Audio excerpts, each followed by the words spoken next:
These days, everyone knows Chatgpt. It has become very popular among programmers, especially after OpenAI dropped the Plus plan and introduced the Chatgpt code interpreter. Although Chatgpt code interpreter is good at coding and debugging programs, it's not free and you can't use it on your IDE. You need to constantly switch to your browser for accessing Chatgpt, and it can waste a lot of time. So I tested different code assistants and found the best free option. If you're looking for speeding up your coding process and give it an upgrade, you'll want to stick around for this whole video.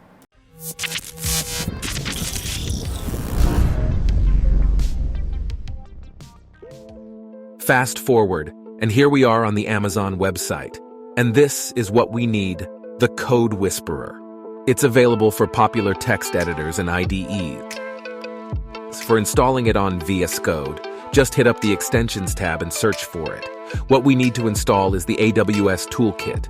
After installation, you need to sign in with your AWS Builder ID. So click the Sign Up button and copy your code, then click on the Open button for opening your browser. Paste the copied code in the authorization section. After that, you need to enter your email, name, and password. Finally, by permitting the AWS Toolkit, you are ready to use it.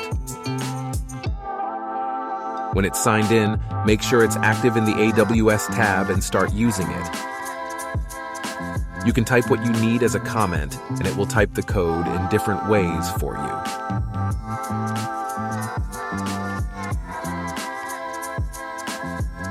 This AI tool doesn't just code, it debugs too. It even plays detective, finding security vulnerabilities. Now let's test this tool. For example, I asked for an email sender API in Node.js. For implementing the suggested code, you can use the tab button.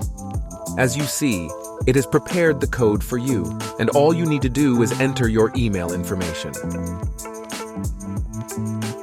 Another example is sending data to the server. You can switch between suggested codes with the right and left keys.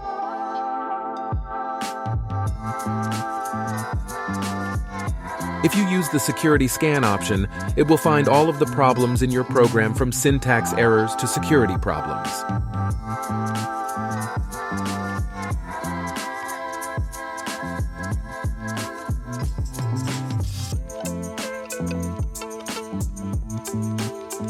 All of the features that I used in this video are free. If you need an organizational license or more security scans per month, you can buy the professional plan, but I think the free plan meets the needs of individual programmers. So start using this tool today. Also, share your ideas about this tool in the comments section, and tell me if you know any better code assistants. Don't forget to like this video if you found it useful, and subscribe to the channel for more information about AI tools. See you in the next video.